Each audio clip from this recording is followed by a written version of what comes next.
નમસ્કાર, આપ જોઈ રહ્યા છો સ્પાર્ક ટુડે ન્યૂઝ। વડોદરા જિલ્લાના સાવલી તાલુકાના ભાદરવા સાકરદાર રોડ પર ખાનગી કંપની સામે આવેલા મહીસાગર મંદિરે રાત્રિના સમયે મંદિરમાં ચોરી કરી તસ્કરો ફરાર થઈ ગયા હતા। ગત રાત્રિના સમયે મહીસાગર મંદિરે અજાણા ઈસમો દ્વારા ચોરી થઈ મંદિરમાંથી નાના ઘુમ્મર અને માતાજીના પગના ચાંદીની પાવડી અને દાનપેટીમાંથી આશરે 70,000 થી 75,000 રૂપિયાની પણ ચોરી કરી છે।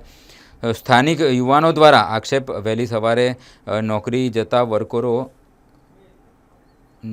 ચોરોને જાણ થતાં મહીસાગર ગ્રુપના યુવાન જયદીપસિંહ પરમારે ભાદરવા પોલીસ મથકે જાણ કરી હતી। ભાદરવા પોલીસ ઘટના સ્થળે આવીને તપાસ હાથ ધરી છે। સ્થાનિકોના જણાવ્યા અનુસાર છેલ્લા 10 દિવસમાં ચોરો દ્વારા પંથકના 3 મંદિરોને ટાર્ગેટ કરવામાં આવ્યા છે। ગત રાત્રિના સમયે મહીસાગર મંદિરને ટાર્ગેટ બનાવ્યું હતું, ચોરી કરી હતી। આસ્થાના કેન્દ્ર સમાન મંદિરમાં ચોરીની ઘટનાને લઈને સ્થાનિકોમાં રોષ જોવા મળ્યો છે અને નાઇટ પેટ્રોલિંગ સઘન બનાવવા માટે માંગ કરવામાં આવી છે।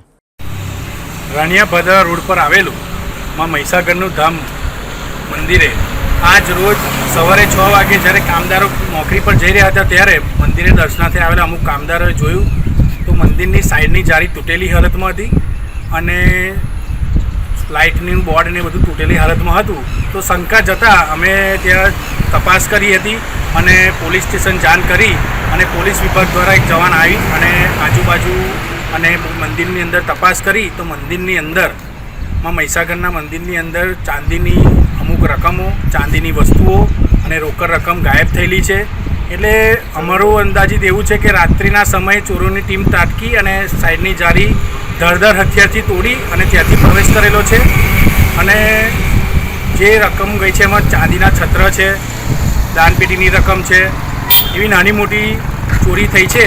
તો અમારે તંત્રની એક જ માંગ છે કે આના પર અમારે વહેલી તકે પોલીસ દ્વારા ચોરોને જેલના સળિયા પાછળ નાખવામાં આવે અને આ જ ચોરી અમારી બીજીથી ત્રીજી વાર મંદિરે થઈ છે।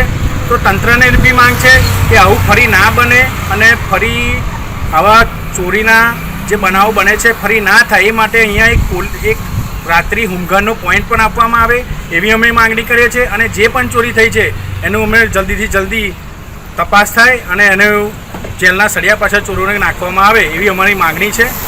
મહીસાગર ગ્રુપ દ્વારા દરેક યુવાનોની જે આસ્થાને ઠેસ પહોંચી છે એ ના પહોંચે ફરી એની અમે માંગણી કરીએ છીએ। અંદાજે ચોરી અહીંયા મંદિરે કેટલાની થઈ હશે? અંદાજિત આમ જોવા જઈએ રોકડ ને ચાંદીની વસ્તુઓ જોઈને 60,000 થી 70,000ની ચોરીનું અનુમાન અમે લગાવેલું છે।